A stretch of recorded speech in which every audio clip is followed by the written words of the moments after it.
Hello friends, आज हम एक एग्ज़ाम्पल करने वाले हैं जो हमने प्रीवियस क्लास में कॉन्सेप्ट सीखा था। आज की क्लास में हम ये देखने वाले हैं कि यदि इस व्यक्ति के पीछे तरफ एक वॉल हो और व्यक्ति के सामने तरफ एक मिरर रखा हो तो इस मिरर की लेंथ कितनी होगी कि वो कंप्लीट वॉल को देख सके। तो कॉन्सेप्ट वैसा ही है जैसे प्रीवियस क्लास में थी, बस इसमें ये फ़र्क है कि यहाँ पे जो ऑब्जेक्ट्स लिए थे हम लोग, ये हेयर को माने थे प्रीवियस क्लास में एंड लेग के एक्सट्रीम पॉइंट को माने थे, और ये सभी के सभी ये ऑब्जर्वर, ये ऑब्जेक्ट्स सब एक ही प्लेन पे लाई कर रहे थे। इस कॉन्सेप्ट में प्लेन चेंज कर दिया गया है, ऑब्जेक्ट का प्लेन ये है और आप ऐसा बोलेंगे कि ऑब्जर्वर का प्लेन ये है। तो क्या फर्क आएगा इस मिरर के लेंथ में, अब ऐसा भी कह सकते हैं कि उसके हाइट में क्या फ़र्क आएगा। बेसिकली आज का टॉपिक यही है, कॉन्सेप्ट वही है, लॉज ऑफ रिफ्लेक्शन के थ्रू ही इस प्रॉब्लम को हम सॉल्व करेंगे। लेकिन ये जो ऑब्जेक्ट का प्लेन एंड ऑब्जर्वर का प्लेन मैच नहीं कर रहा है, इस कारण से थोड़े से फॉर्मूला में चेंजेस आएगा। तो चलिए इसी चेंज का हम एनालिसिस करते हैं।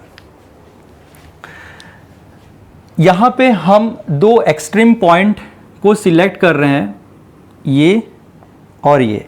इसको मैंने नाम दिया A और इसको नाम दिया B। बेसिकली अगर मैं A एंड B को देख लूं तो इसका सिंपल सा मतलब है कि कंप्लीट वॉल को मैं देख पाऊंगा। अब इस A पॉइंट से बहुत सारी रेज इस तरीके से निकलेंगी अलग अलग डायरेक्शंस में,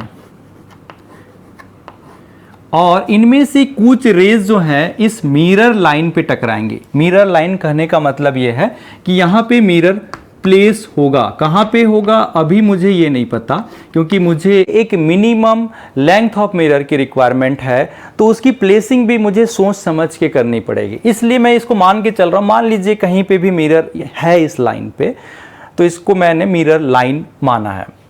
तो यहाँ से कुछ रे इस पे टकराएंगी और टकराने के बाद ही आंखों तक पहुंचेंगी।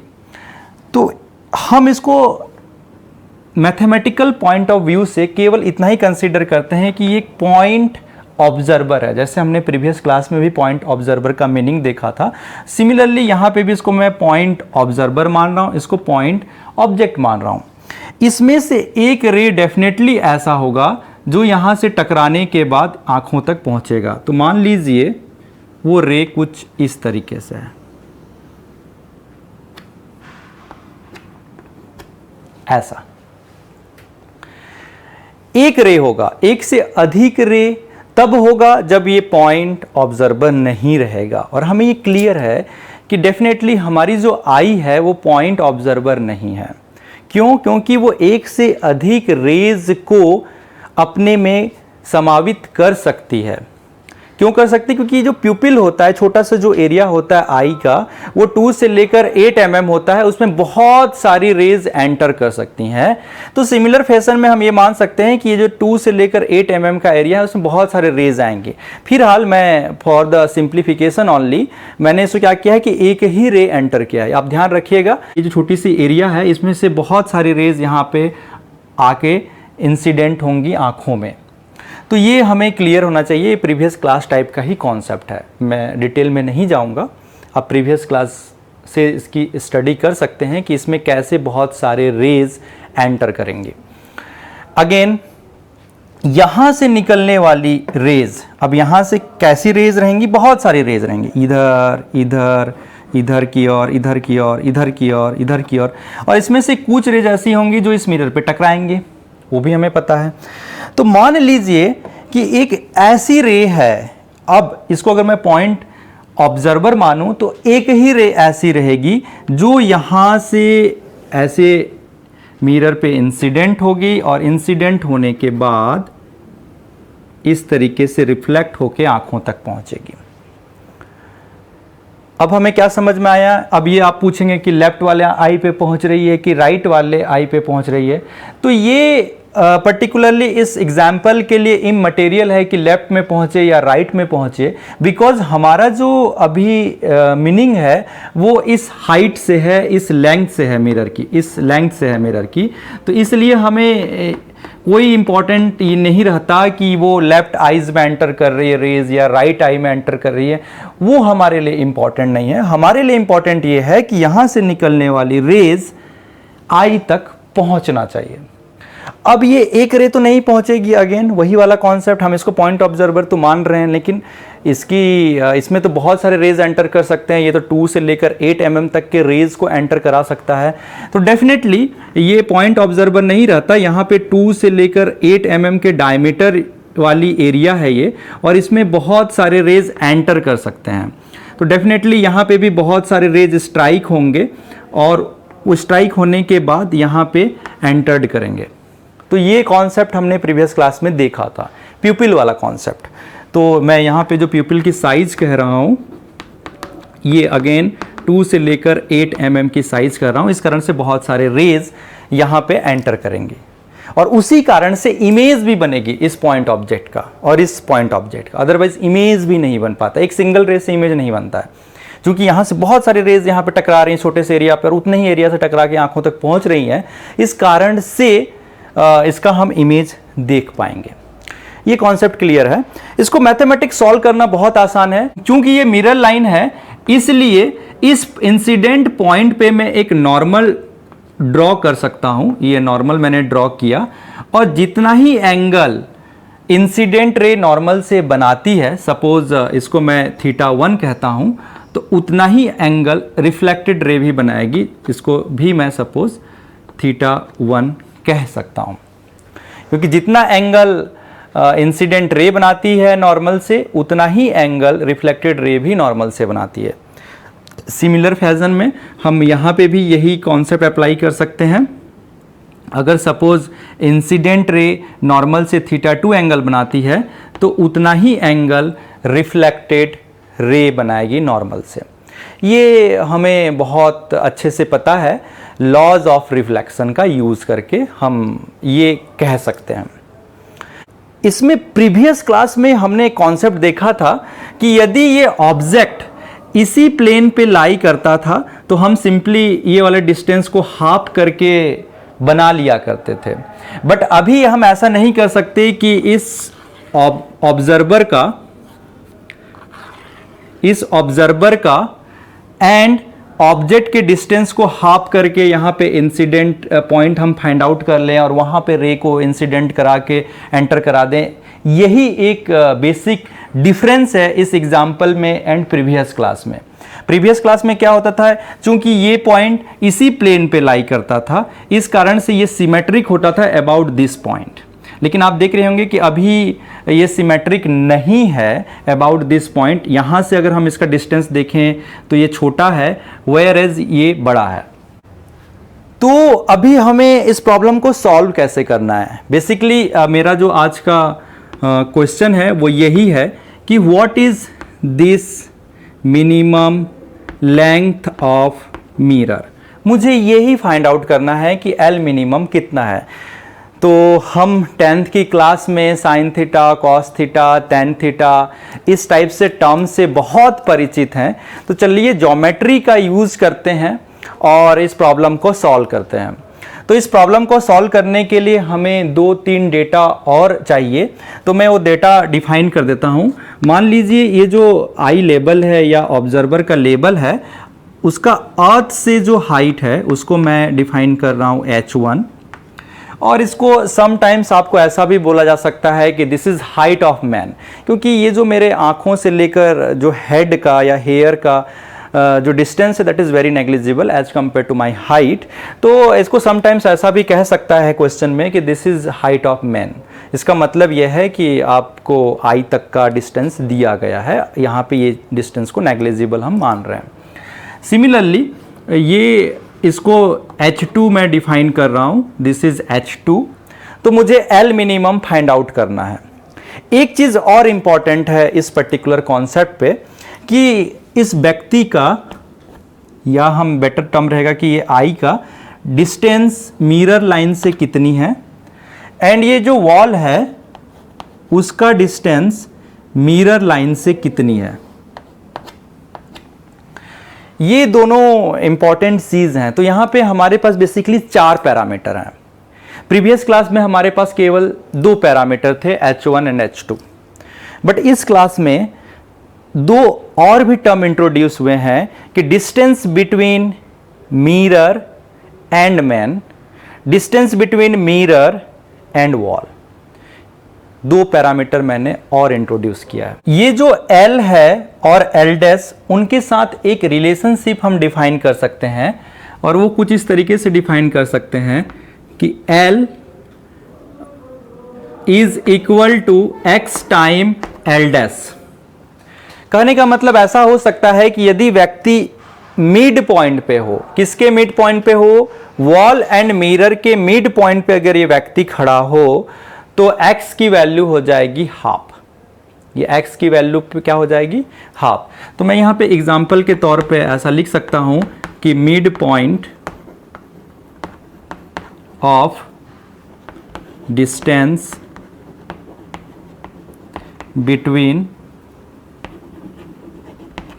वॉल एंड मिरर, तो उसके लिए जो x की वैल्यू होगी वो होगी half. This is only example, इस पे ज़्यादा स्ट्रेस अभी देना नहीं है, कुछ भी एक फैक्टर हो सकता है। तो ये पैरामीटर सभी आपको क्लियर है आई होप। तो अब थोड़ा मैथमेटिक्स करते हैं। मैथमेटिक्स बहुत ही सिंपल है। हम इस लाइन को आगे की ओर एक्सटेंड करते हैं लाइक दिस। सपोज यदि मैं इसको L1 नाम देता हूं और इसको अगर मैं L2 नाम देता हूं, ये येलो लाइन जो आपको नजर आ रही होगी, यहां से ये व्हाइट लाइन का जो डिस्टेंस है उसको मैं L2 कह रहा हूं, और इस येलो लाइन से ये व्हाइट लाइन का डिस्टेंस को मैं L1 कह रहा हूं। कहने का मतलब इस नॉर्मल से ये वाले जो डिस्टेंस है हॉरिजॉन्टल लेवल जो है आई का, उसको मैं L2 कह रहा हूं, और इस नॉर्मल से ये हॉरिजॉन्टल लेवल को मैं L1 कह रहा हूं। तो मुझे क्या पता चलेगा, थोड़ा सा इसको मैं और आगे की ओर एक्सटेंड करूं, ये येलो लाइन को अगर मैं आगे की ओर एक्सटेंड करूंगा तो ये समवेयर यहां मीट करेगा, और ये डिस्टेंस जो रह गया, अभी रह गया, वो होगा H2 माइनस L2। इसको L2 कर लीजिए और इसको L1 कर लीजिए। सिमिलरली मैं अगर इसको एक्सटेंड करूं इस येलो लाइन को, तो ये समवेयर यहां मीट करेगा लाइक दिस, और यहाँ से अगर अर्थ सरफेस का अगर मैं डिस्टेंस को डिनोट करूँ तो मैं इसको कह सकता हूँ H1 minus L1 like this.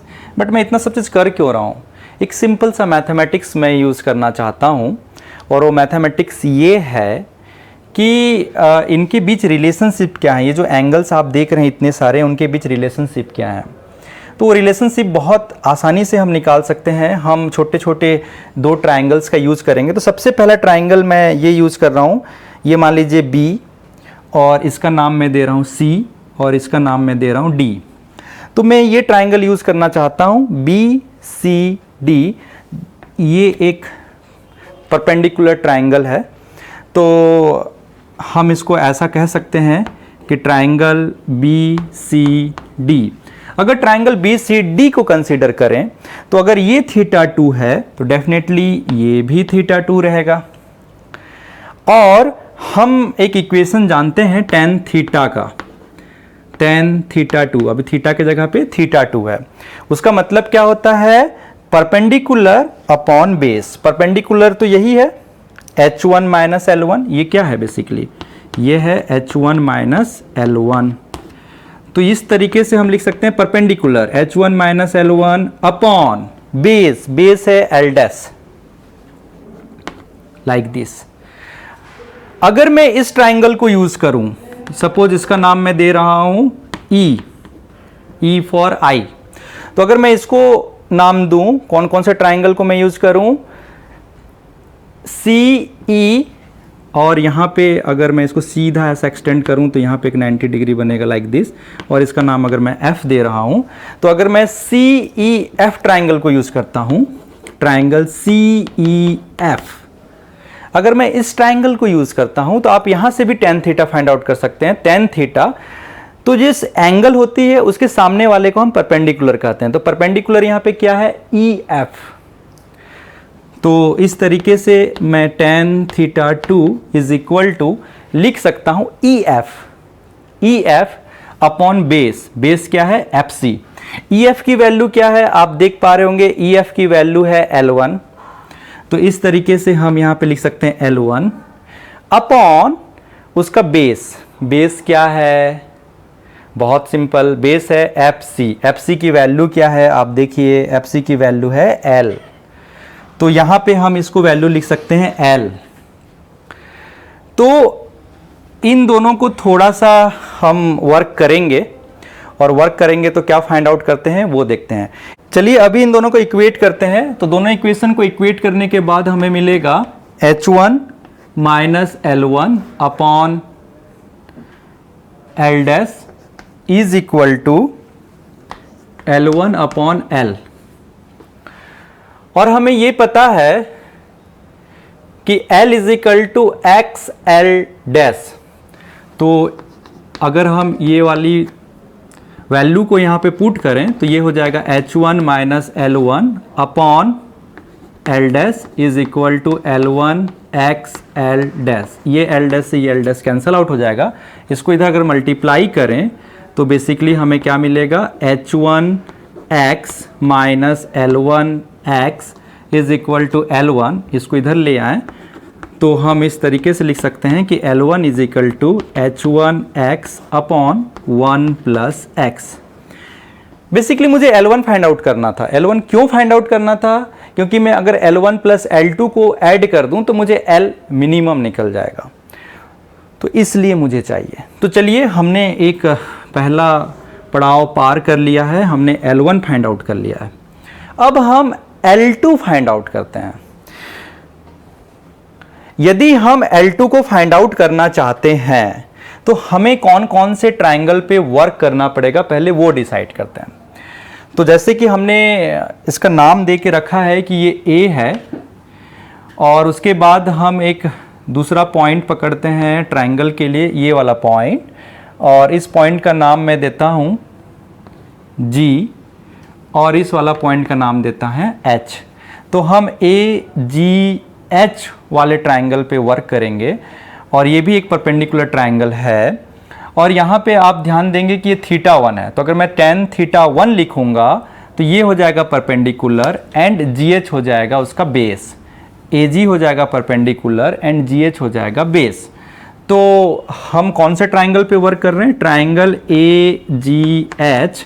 और यहाँ पे अगर मैं tan थीटा 1 लिखना चाहूँ तो tan theta 1 is equal to हो जाएगा H2 minus L2 upon L dash. उसी तरीके से एक दूसरे ट्रायंगल की भी यहाँ पे हम चर्चा करेंगे।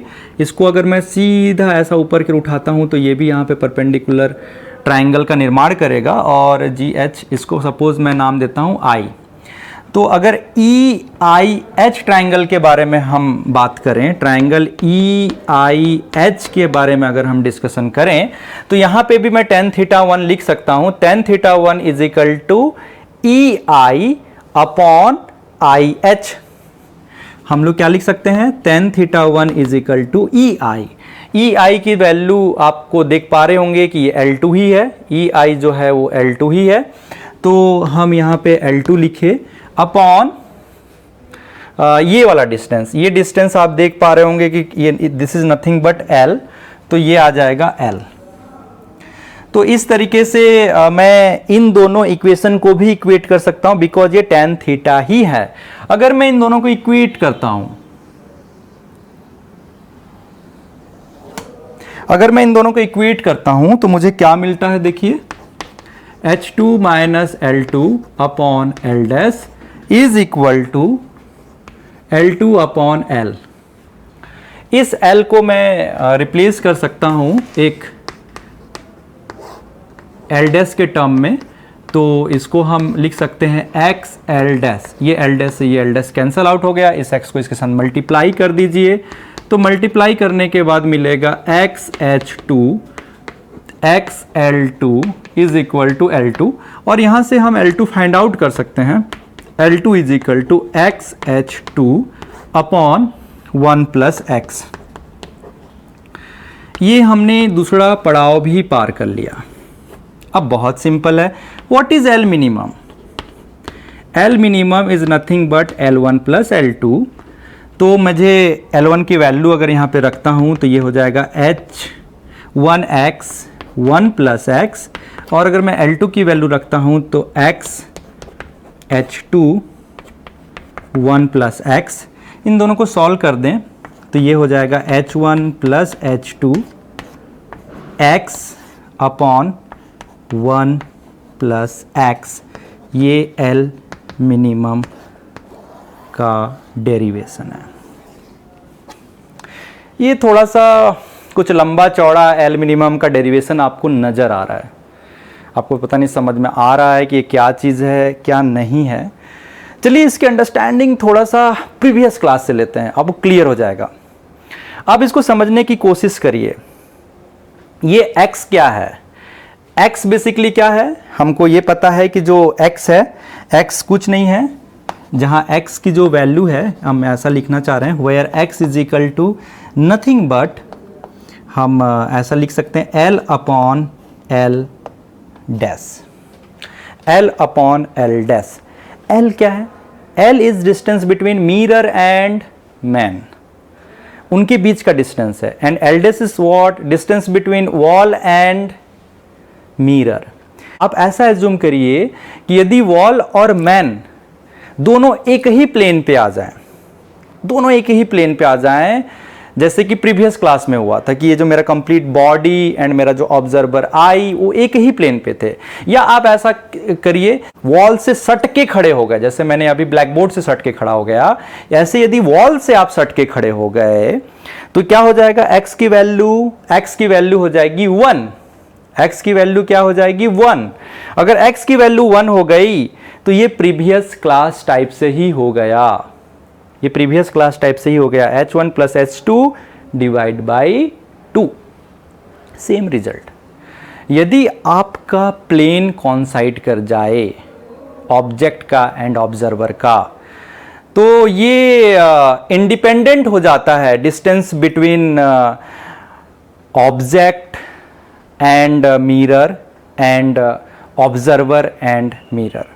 ये जो दो टर्म है, मतलब जो x है उससे ये इंडिपेंडेंट हो जाते हैं रिजल्ट। लेकिन यदि ऑब्जर्वर का प्लेन एंड ऑब्जेक्ट का प्लेन अलग अलग हो तो ये x पे डिपेंड करेगा, और x क्या है? इस टाइप से रेशियो।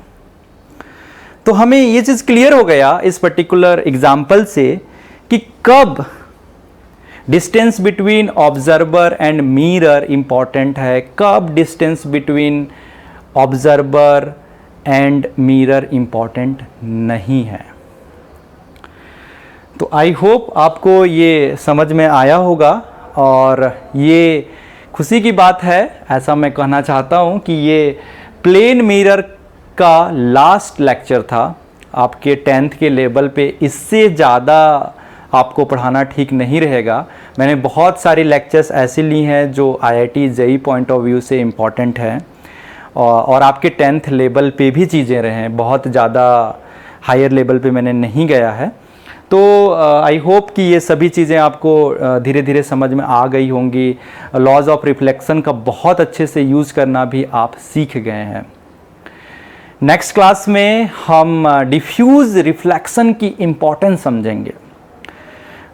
डिफ्यूज़ रिफ्लेक्शन अगर मैं 10th की सिलेबस में कहूँ तो एक छोटा सा डेफिनेशन की तरह ही रह गया है कि what is difference between diffuse reflection and regular reflection. लेकिन क्या आपको रियल अंडरस्टैंडिंग है कि डिफ्यूज रिफ्लेक्शन हमारे लाइफ में कितनी इंपॉर्टेंस रखती है? कि क्या आपको ऐसा लगता है कि मिरर वाला रिफ्लेक्शन ही इंपॉर्टेंट है हमारे लिए?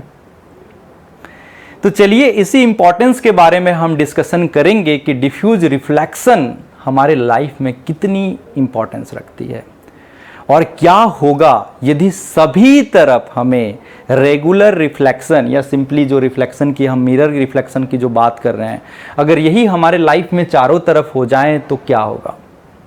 हम इसी कॉन्सेप्ट पे सिंपल तरीके से नेक्स्ट लेक्चर पे हम समझेंगे। तब तक आप कॉन्सेप्ट कॉर्नर पे बने रहें, एंजॉय करिए। Thank you.